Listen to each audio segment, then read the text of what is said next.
Maryland sports fans, there's only one sports book in the great state of Maryland with over 50 years experience booking bets and supporting customers. Betfred Sportsbook at Longshots is now open and is the only sportsbook in Frederick offering cash betting on football, basketball, world soccer, and more. Visit the Betfred Sportsbook at I-270 and MD-85 in Frederick, right next to Longshots off-track betting. Go to BetfredSports.com for more information and your chance to win exclusive merchandise. Must be 21 or older. Play responsibly. For help, call 1-800-GAMBLER.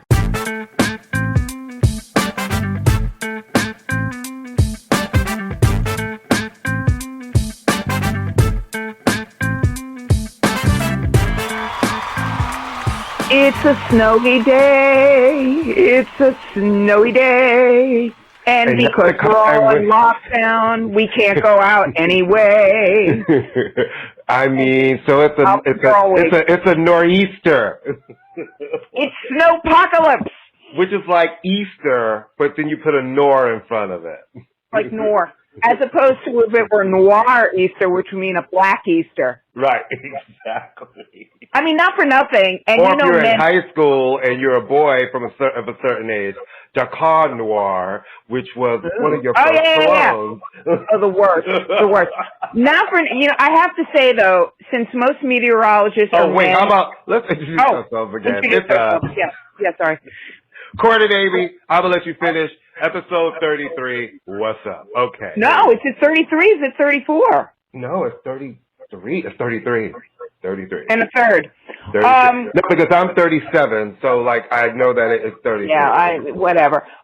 In metric. But I was going to say that usually, as all New Yorkers and people can tell you, they freak out about stuff. But I will say that even though most meteorologists are men and they usually lie about inches, as you know, men, I think this is going to be a really fucking That's true, because on Jack, everybody seems to have 10 inches. I'm like, really? Everybody has 10 inches. And every man I've ever dated is 5'10". I'm like, really? I'm looking at the top of your head right now. It's like, stop the lies, stop the madness. Every man is 5'10". Okay. So anyway, I'm going to be in charge of the segues today because you're failing miserably on that. Well, speaking about tall. Speaking about tall men, let's talk about that Wendy Williams movie. It was the whole night, the Wendy Williams event. Now, I am ashamed to say that was event TV for me. I was like, I kind of can't miss this. And it did not disappoint in everything I needed it to be. It was a mess. A mess. A mess. I call it a beautiful fucking disaster. A fabulous fucking disaster. It just was. To me, it was I love when people get to, you talk about this all the time, when people get to control the narrative of their story. So it's kind of like, this happened, yeah, we're not going to talk about that, okay, great. Then this happened. It was like a series of vignettes strung together. Yeah. With no segues. I guess to make a movie. But for some reason, I couldn't take my eyes off it. Well, it's like a train wreck, I only could handle 20 minutes of it, and no disrespect to Lifetime, because anybody of a certain age grew up watching those fabulous Lifetime TV but for women. But remember when Lifetime was like a good old white woman's channel? Yeah, like in danger. White women in danger. Bette Midler.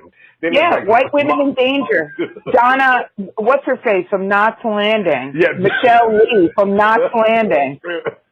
It was great. And then Tori Amos, and what was it, Mother May I Sleep with Danger, and what was it, Co-ed Call Girl? Excuse me, stop. Tori Amos? Not Tori Amos. What's her name? Tori Spelling. Jesus Christmas. Hello. It could have been Tori Amos. I mean, same thing. But anyway, so I could only take 20 minutes of it, and I know it's Lifetime, and they have to use people who don't have their SAG cards and whatever. But it was literally the most. I could only take 20 minutes. I find Wendy Williams to be very problematic on a lot of errors, and then I caught a bit of the documentary last night. Oh no, that's the best part. I'm telling you. It's the hour and a half of I hate my ex-husband. I'm going to just my God. For cheating on me and having a baby, here is an hour and a half of me just letting you have it. An hour and a half of me having a pity party on a chaise lounge, ugly crying. While doing your lymphedema treatment. It's everything I needed. It was everything I needed. Wait, it's like the crying. She said, "This is the culmination of everything, everything." And I was like, really sad. Bravo for you changing. First of all, I've been around that lady a couple of times throughout the year through radio. I've been with the artist to her show. To see the rebranding of this and her new take on it all is quite interesting. Yeah, well, she, like I said, I obviously knew who she was. I've always found her to be borderline homophobic, very sexist in her own kind of way. At times, absolutely. She's one of those women who is doing it for men, not for women, in a lot of ways. Absolutely. That said, it was almost kind of tragic. No, she's definitely, how some girls are a girl's girl and a man's girl. She definitely gives you a man's girl. Yeah, yeah. And I just thought it was problematic to see how much she's altered her looks because she was cute. Yeah, but the ugly crying on the chaise lounge, having her, and then turning to the side, it was just like one of those things. I was like, you paid for this to happen? Like, you want people to see you like this? Like, I ate it all the way up. I was like, this is like Mad Max Beyond Thunderdome Part 6 direct to cable. Oh my God. At 3 a.m. on Showtime with softcore sex scenes. It was a mess. Yes, what's happening? That's all I kept thinking. No, and I was sitting there like, oh, this is the revenge. This is where you're like, you had this baby on me. Now I'm just going to talk about you guys for an hour and a half and reframe this narrative as like, this was my whole plan. And I just was waiting. And I'm just sitting there going, are we just not going to talk about how your husband used to allegedly, let's throw allegedly in there, terrorize everybody everywhere, and you kind of knew it and just was very like... Oh, the whole thing was full of shit. The whole thing, the new framing of the narrative was quite, framing of narrative. That's all I can say on that. Let's go to the next framing of the narrative. Speaking of framing the narrative, salt and pepper, right? So right they have a film. Yeah. Well, it's not a. It's a biopic. Right? With the worst fucking wigs you could and hair builds that I mean, it was just like it was like 6-year-olds did the hair for that movie. It looked insane. Here's what I did not see the movie because I'm not going to be mean. I'm not saying this to be I'm so cool. I just wasn't really interested because I find most of these biopics to be really problematic on a lot of levels. I have interviewed Salt and Pepper and Spinderella, and then we'll get to that in a second, several times throughout the years. I adore them. They were lovely. They are funny. They are great interviews. They are girls. We for love sure. It. And one of my favorite anecdotes ever was going up to, and now I'm going to date myself, Polygram Records, and Spin had just had her baby. Shout out to my first internship at Polygram Records. Spin had just had her baby, and we were sitting in the conference room, me and her. We were waiting for the other women to show up. And she looks at me, she goes, you have a kid, right? And I went, yeah. She goes, so you don't mind if I change the baby's diaper? And I went, no. And she changed the baby's diaper on the conference table. And I went, you know what? This is why more women need to be in the business. Right. So I thought that was great. Yeah, so the problem with the Salt and Pepper movie, other than the aesthetics, is that miraculously, Spinderella, number 1 and number 2, don't exist anymore. Or they actually did, but they existed like the Uber Eats driver. The first one was just basically portrayed as a girl who showed up and was fucking Herbie, so she had to go. Wait a minute, I thought what's her face was sleeping. I was like, wow, that's like she's just been reduced to that, okay? And then D was just kind of treated like all right, she's young, she's here, she's in the back over there. Like, she doesn't have a story. And I have a problem with, you know, throughout history, I feel like what Salt and Pepper has always stood for, it bothers me that in their own situation, it seems like those two girls, there's been some issue with Spinderella because they fired her off and on throughout the years.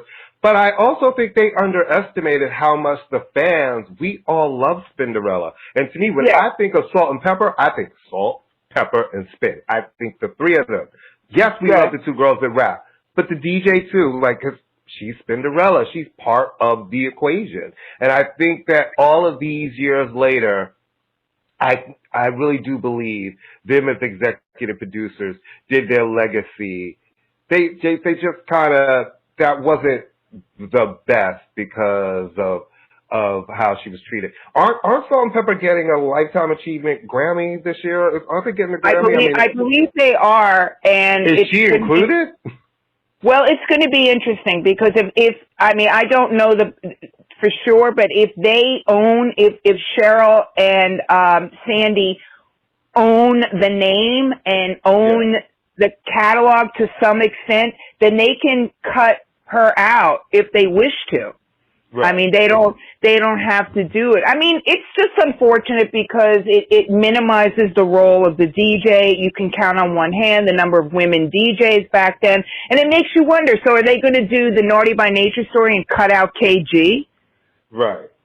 I mean, I don't know how much, if any, Spin did any outside production, but look, I don't know what goes on in people's bedrooms and in people's corporate rooms, so I don't know what the issue is. It seems like this is something more financial than personal, but it would be nice that if they do get this right, and I think they are getting it, that she is included, because she is an integral, part of the group. In everyone's mind, at least, for sure. And first she was in the videos. Yeah, she's in the videos. She's on the album covers.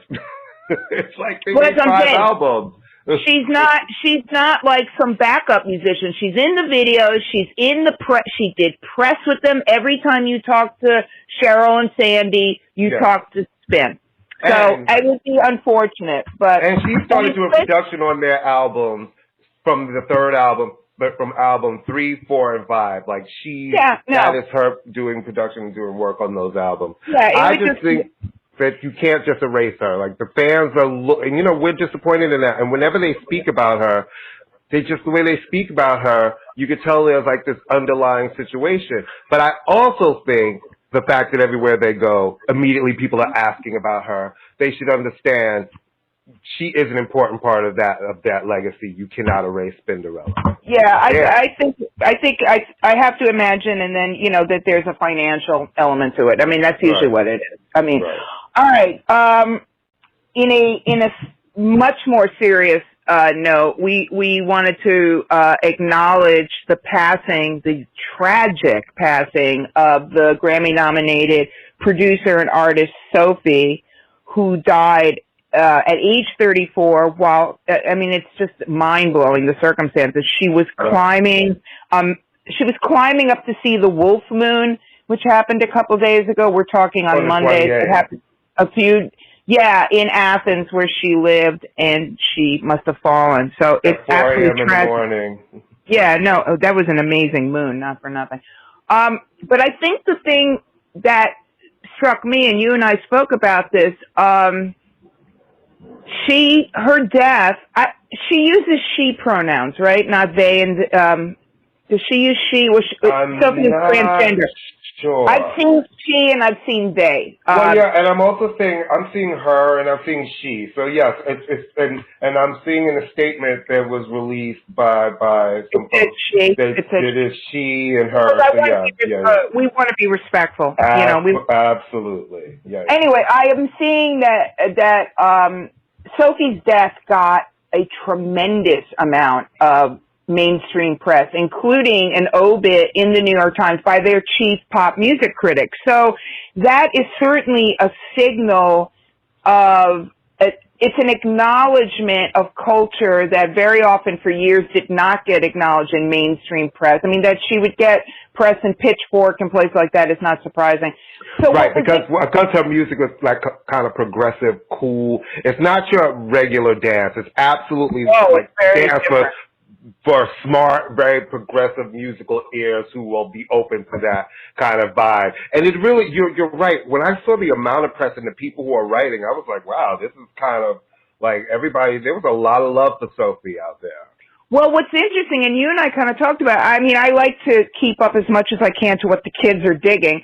And certainly I love dance music and dance pop, as you know, as we talk about it a lot. But music has become so fractured and so subsect that literally you can have somebody who was huge in a scene that people might not have heard of because people knew who she was, Grammy nominated, worked with Charlie XCX, who I love, worked with Vince Staples, worked with Madonna, you know, Grammy nominated as a solo artist, but I had never heard of this woman. Right. And I sort of felt like, okay, I know you don't listen to everything new all the time. It kind of blew my mind. And then I went online to listen to her, and I have to say, would I listen to her every single day? No, but you could hear what she's doing. She was combining dance and industrial and the way she was using sound.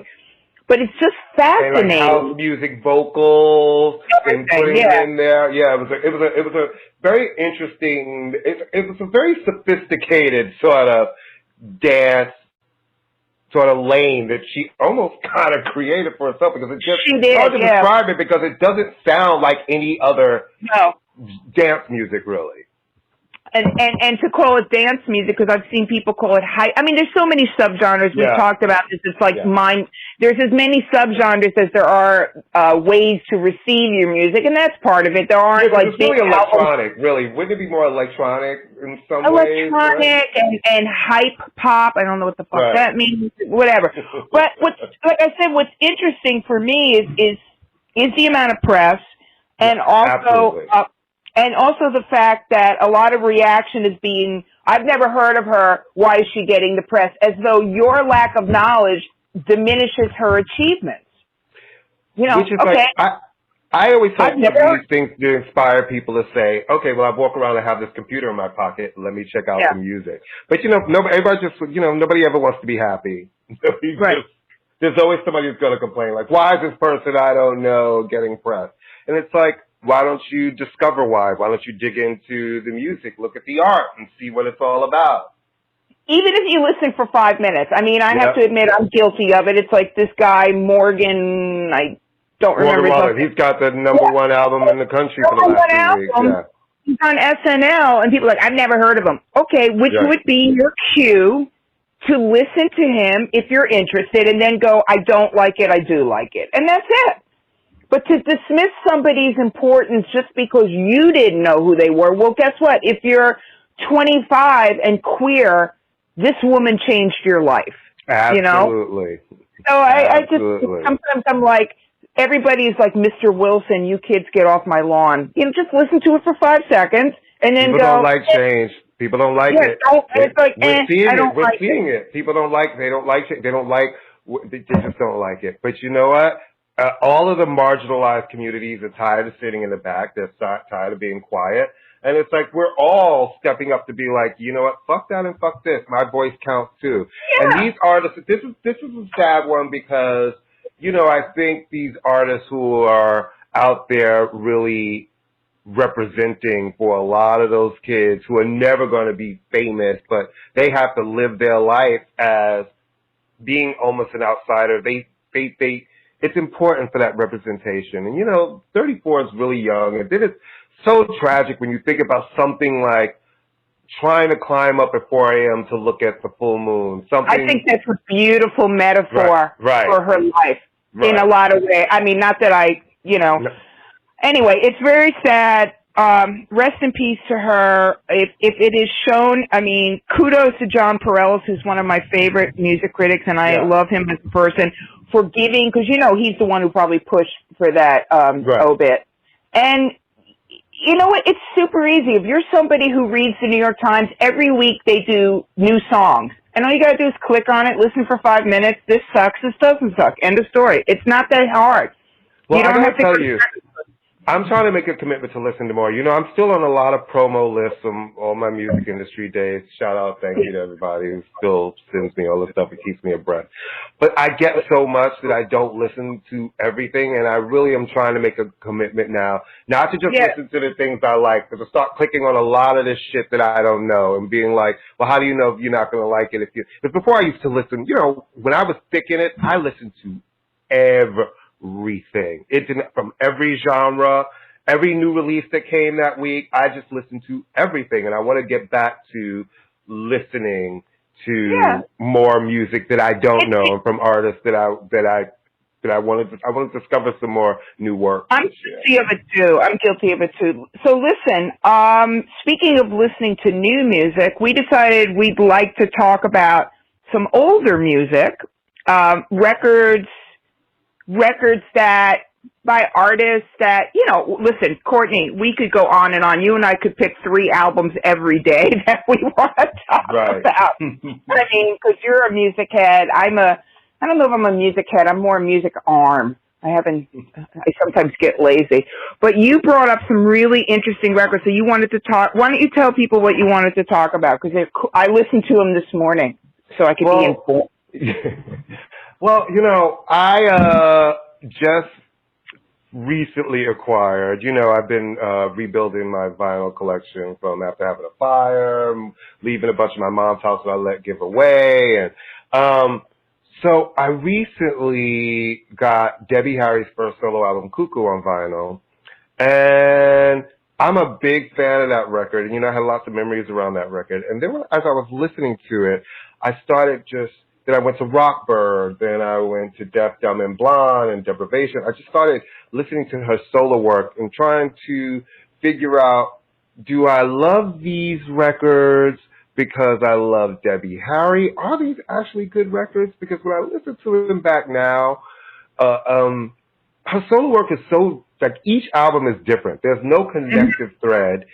And she really didn't have for such a big star, after the first album, she had no more hits in the United States. All her hits happened in the UK. And I get it, Blondie's bigger than the UK. But when I listen to these songs, it's very interesting how she stayed on Chrysalis throughout her entire solo career like Blondie in the UK. But she had 2 different record labels here. And neither of them really did her proper in her solo career. So I started taking a deeper dive into these records where they missed opportunities. Should we revisit them? And, you know, it's just been interesting, like, you know, we all know about Cuckoo, so I'll start with Rockbird, which was on Geffen Records. And, you know, the first single was French Kissing in the USA. Now, I love that album. The album was produced by Seth Justman, and Seth is part of the J. Giles Band. And it's so hard. Like, her records are always like pop, rock, new wavy, but they always fall in a weird place. And I know you love In Love with Love, but you love the remix. I love the remix. Yes. I love the remix more than the original. And that's the thing, right? So you look at this album, it's beautiful art, it's Debbie Harry, you're ready for that moment, and then I go through the songs and I'm like, okay, well, first of all, French Kissing in the USA, fun fact, was written by Chuck Lorre. Chuck Lorre, who wrote the show 2.5 Men. Who directed? He was the showrunner for it. Yes, he wrote the song French Kissing in the USA. Well, you know what's funny? You said, I just want to jump in and let you, when I was listening to the records this morning, I mean, certain songs jumped out, I remember them, but I was thinking too, like, if this wasn't Debbie Harry, and if I didn't adore Debbie Harry on so many different levels, would I even be paying attention as much? And would these records be better suited for today's world because that sound is back in some way? Right. I mean, you got to think, she has Fonda Ray singing back up on this album. Jocelyn Brown is singing back up on this album. She worked with such interesting people. And there is a Nile Rodgers track on this album, Beyond the Limit. But, right. You know, she writes still, Chris Stein is still her writing partner. But it's one of those things. I think I'd like people to revisit this record and then hit us in the comments and let us know what you think, because it was a really divisive record for all of her fans, as was the first album, right? Because here she comes, she's the front woman from Blondie, and I actually get why she did what she did. You're in this group. The group is known for this thing. I don't want to make a solo album that sounds anything like my group, but I think she stunned the fans by making a black record. Now, you talking about Cuckoo? Cuckoo, yeah. You know, I read her memoir last year, and I mean, not for nothing, it was not great. I was expecting a lot more dish, which was unfortunate.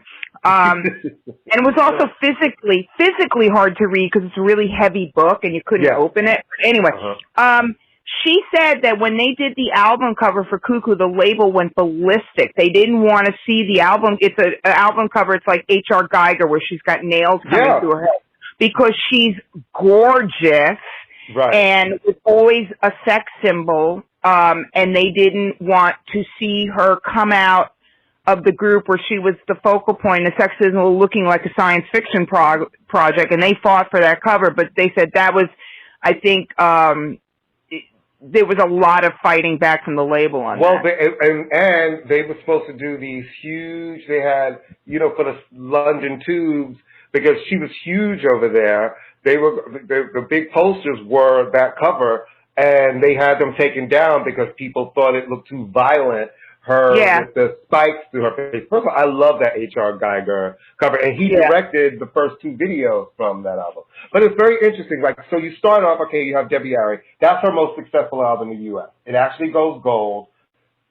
Backfired. It's her most successful solo single in the U.S. It stopped at number 43 on the chart. But this is also back when you could be a white artist and chart on the black chart. It also charted on the black chart.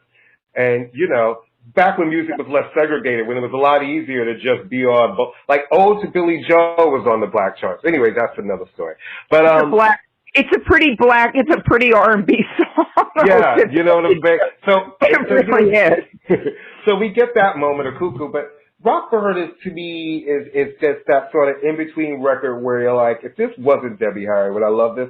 And Love is great, but like you said, the remix of it, Love is great. Oh, the song Rock Bird is all right. I love French Kissing in the USA. But, me too.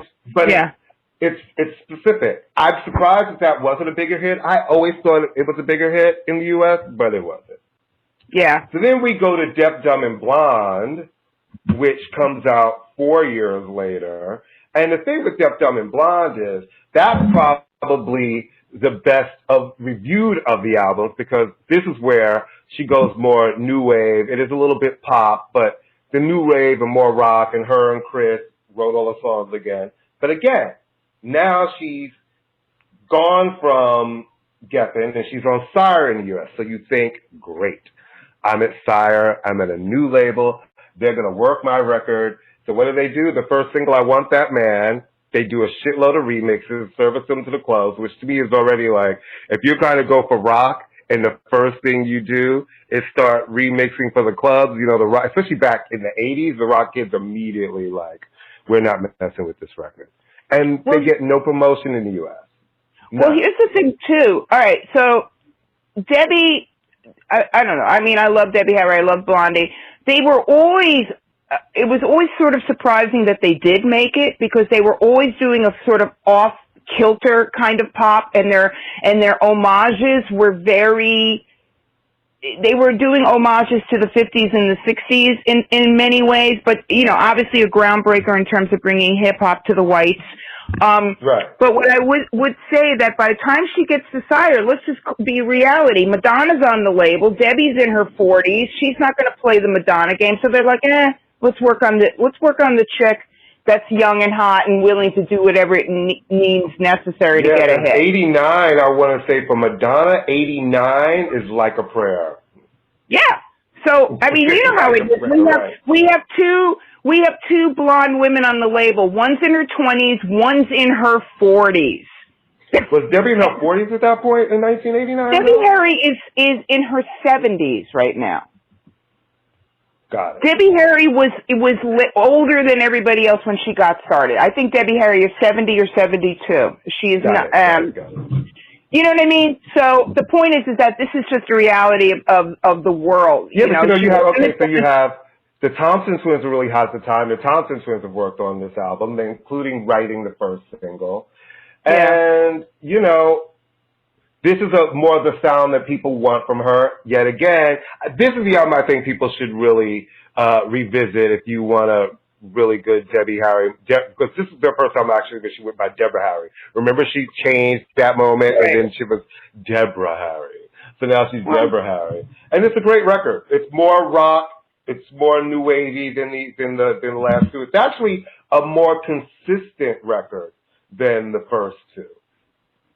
Right.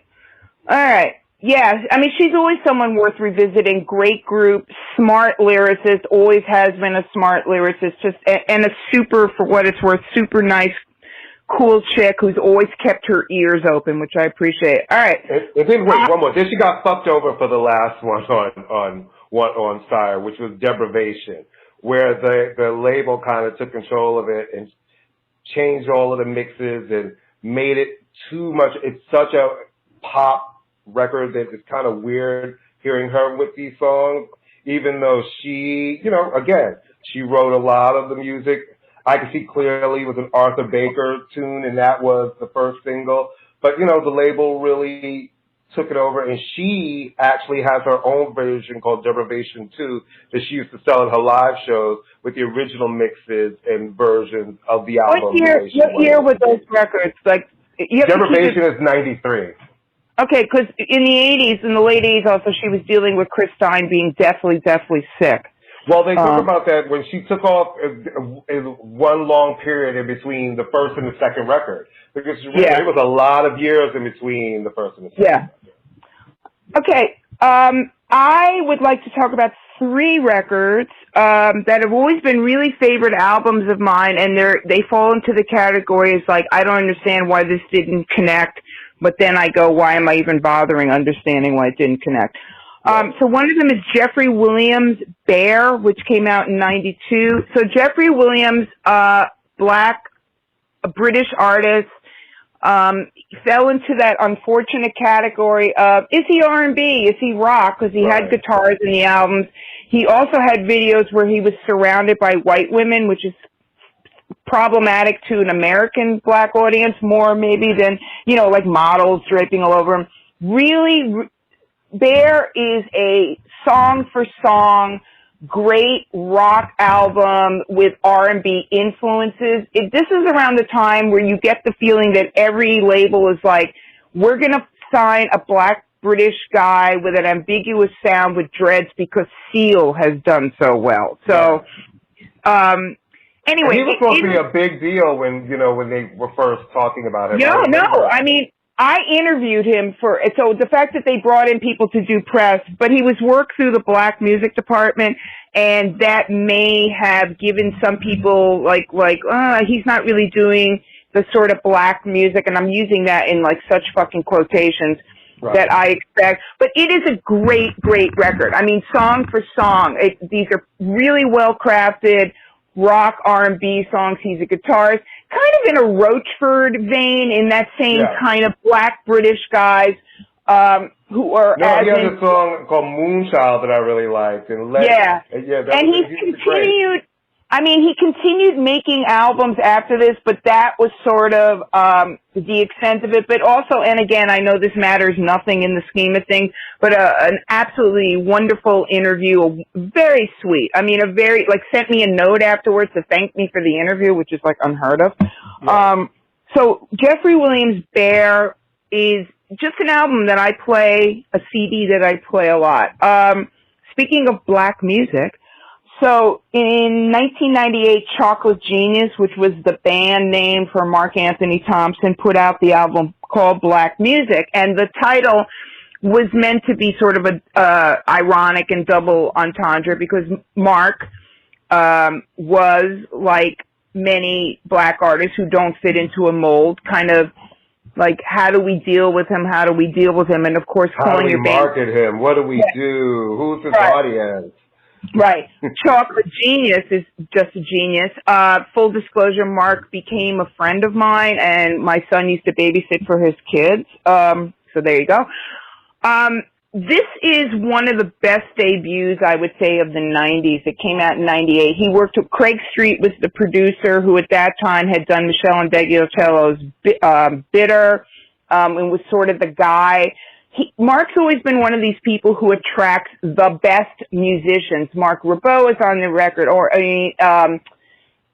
just he always gets the creme de la creme. And he had real connections in the New York City sort of downtown kind of small club thing. And they did, I will give credit to his label, V2, they did put a concerted effort behind this record. And, V2 was a great label for small acts like that. Yeah, very much so. It was an artist label. It was an artist label. Absolutely. And the song that jumped out on this record and almost overpowered the record way was the song My Mom, which is just a heartbreaking song about his mother, who had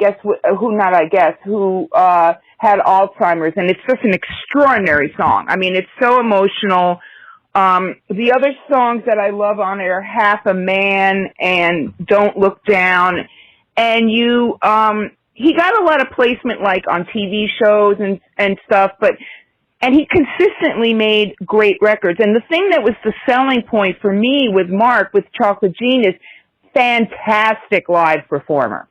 I saw him never saw a bad show. Funnier than shit. Like his talking in between the songs was as good as the songs themselves, but just a brilliant performer.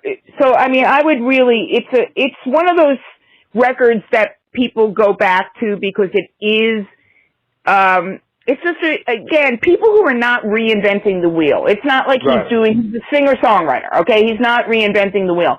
But sonically, fantastic. He's also a sound designer for theater, so he's done a lot of interesting stuff. So Black Music by Chocolate Genius has a great cover of him in his hair permed up in rollers sitting on his mother's bed. It's just extraordinary.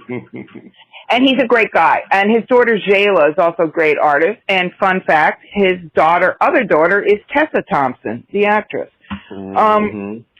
And the third album I want to talk about is Alison Moyet's Essex, which was one of her solo records. Darling.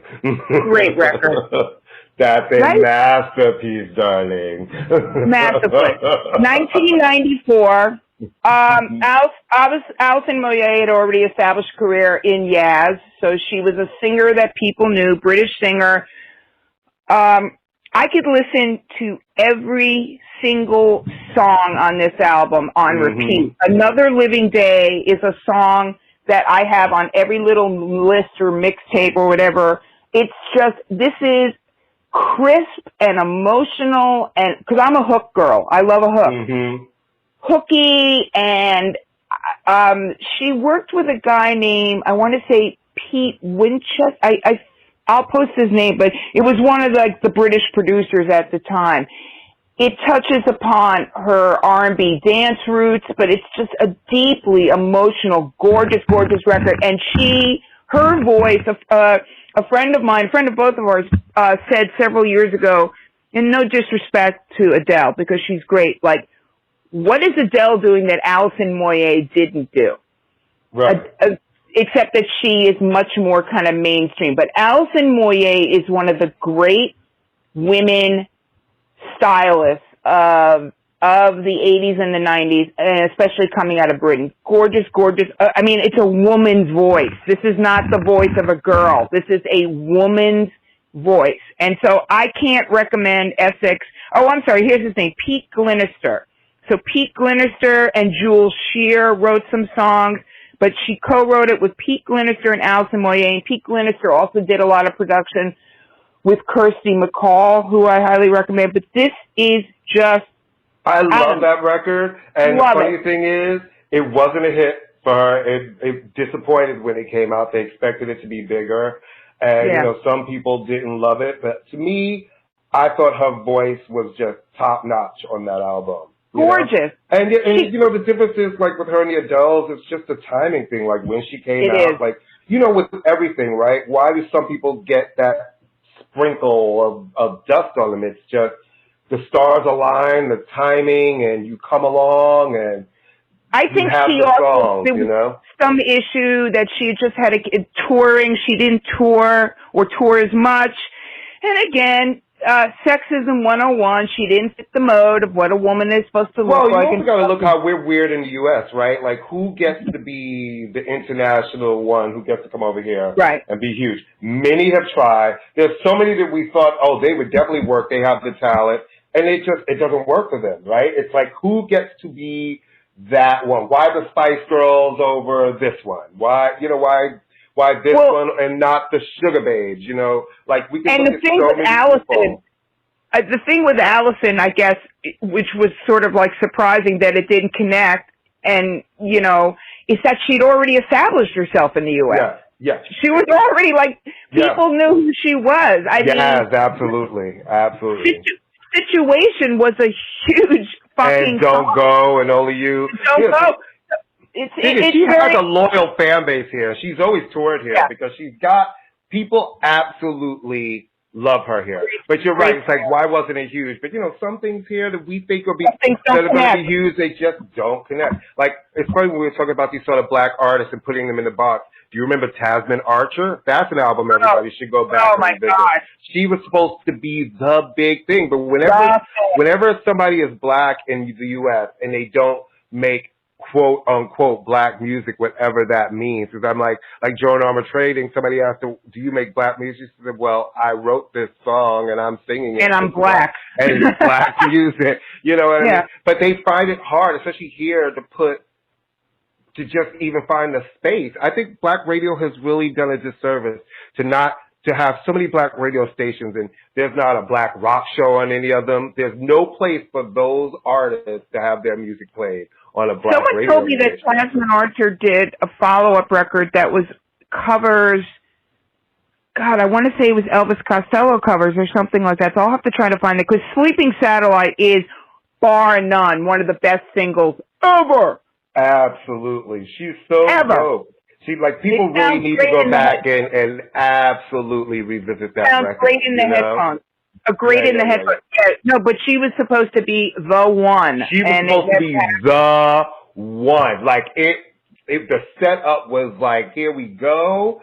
And I believe the single came out strong, and then, you know, just like we had this chick when I was on Columbia. I don't know if you ever remember her. Imani Coppola. Do you remember Imani Coppola? Yeah. And she was another one who was just sort of interesting, offbeat, off-kilter. And what was it? Legend of a Cowgirl was the single. You guys should check out that album. And she was supposed to be the one. But it's like, it's really interesting how... Dion Ferris? What's Dion Ferris? Yeah, Dion Ferris was an interesting one because, you know, she started working on the next album. And I remember she tried to turn it in, and they did not like it because it was like really... It was just different. I think there was some also stuff going on, like personal, without getting, you know, airing her laundry. There was some personal. All right. You and I have made it through a show without with something. I forgot. I'm so spaced out right today. So why don't you tell me if there's anything that you're kind of checking for right now, contemporary wise. Contemporary, I have to be honest with you. I have a bunch of stuff in my box. I've just been listening to old music because nothing that's come across my desk I've really loved, you know? Right. The new pop stuff I've heard, like I listened to the Zayn record, I was bored by that. I feel like Zayn. London Grammar has a great new single. Zayn. Yeah, you know what? I think Zayn is just adorable, and I look at him, but he literally looks like he's asleep in all his videos. He looks like wake up. Why are you so out of it all the time? You know? Yeah, he's not giving me energy. No. It's like, if you don't want to be a rock star, then don't be. You don't have to, you know. You really don't have to do it. Yeah. It's like... Really, it's one of those things where you don't have to do it. It's not a requirement. It's not like wearing masks. You don't have to do it. So no, none of this new shit. The new London Grammar single, that I like. But other than that, I'm not really listening to anything. I sort of am really liking the Billie Eilish Rosalia single, just because it's so unlikely to become a hit. It's called, I'm going to screw this up because I can't speak Spanish. Lobos I don't even want to say. Los Olvidar. I'm horrible. Sorry, I failed high school Spanish. I love it because these are two women who do not fit into the mode of what a woman is supposed to look like or sound like. And in pop music, I love it because it's so hushed and quiet and idiosyncratic. It never rises above. I mean, Billie Eilish's stuff tends to be very lo-fi, but this is even for her. And Rosalia definitely is not a lo-fi artist. So I just love it because it's very much, it's an interesting pairing because they have nothing in common. Right. And it's just an interesting song. And the Arlo Parks record. I have it. I'll check it out. Yeah, Collapse in Sunbeam. She's also someone who's getting a tremendous amount of press, young, black, British artist. I first became hip to her because of the Insecure, the soundtrack for Insecure. She's just great. It's getting unbelievable press, so you have to be nervous about that too because critics can be ridiculous. But it's a really, really interesting record. I'm really enjoying it. I'm really enjoying it right now. She's like 20 years old, so this is like I think her second record. But just really good stuff. Really, really good stuff. I'm loving the emergence of new talent, aren't you? Because we needed some, like, really the stars from our generation. Everybody's getting older, and these young kids, when I look at the charts now, it's all either country or rap. It's all country and rap. Yeah, no, I mean, that's really young. And let's not be ageist. If you're older and you put out a great, by that criteria, Beyonce should stop recording, right? No, that's not what I'm saying. I just said the fact is the chart is very, very young. I literally was just looking at the chart this weekend. All of the records they're either the country men, right, and really young, all rap artists. And it's all the young rap artists. It's almost like these new heritage, the legacy and heritage artists are kind of fighting to fit in. Like, no one's talking about the Gwen Stefani big comeback record. No one's talking about that. Oh, because it's a horrible record. Let's talk about that next time. But it's a horrible record, and I can't look at her now that she's with that fucking Trump-loving mother. Well, the thing is, when I keep watching it, I was like, haven't you done this before? That's oh my God! I'm and like, I love like her. a ska Gwen again? Okay, here we go. Oh, and I love her like a fat girl loves cake or a thin girl loves cake. Oh my God, that record is just like going. Oh my! I don't want to end negative. Let's not end negative. I'll tell you, this is her deprivation period. Oh my God! Anyway, guys, go back to Deaf, Dumb, and Blonde. Check that one out again. And check out, we're going to post tracks from the records we talked about and some other stuff. But as always, please give them all the social stuff because I forget it all. Remember to wash your hands, wear your mask, and follow us. I'm doing that, Portia. Lady!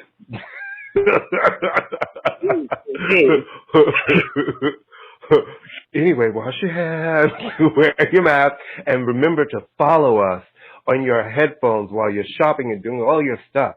We're on Facebook at ImmaLetYouFinish.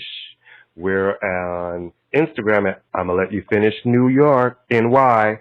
We're on Twitter at FinishIma. And you can listen to us wherever you listen to podcasts all around the universe. That's right. We're everywhere. We're everywhere, like COVID. And unlike the vaccine, we're available to you. Just hit us up. We are available to you. We are available. And I want to say my third arm has stopped growing out of my shoulder. The vaccine's safe. Take it. And remember, Jewish lasers. I've decided that Major Lazer has to change his name to Major Laserwitz because he's clearly been passing all this time. Damn Major Lazer. The Jewish lasers are coming for us all, kids. Until next week. Next week, guys. Bye.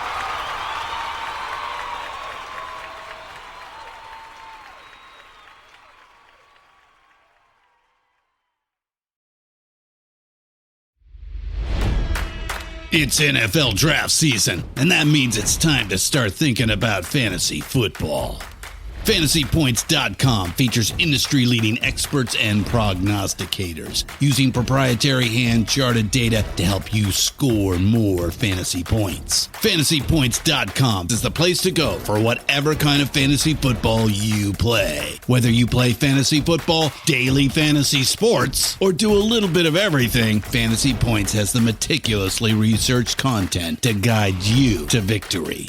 And why wait for the fall? Fantasy Points also covers the new spring football league, the UFL. Join the guru, John Hansen, Scott Barrett, Joe Dolan, and other massive names in the fantasy football universe with an exclusive offer. Use code Pantheon for 15% off any Fantasy Points package, including the all-in package, with access to every article, tool, and data nugget that Fantasy Points has to offer. That's FantasyPoints.com and code Pantheon for 15% off at Fantasy Points. FantasyPoints.com, code Pantheon. Score more fantasy points.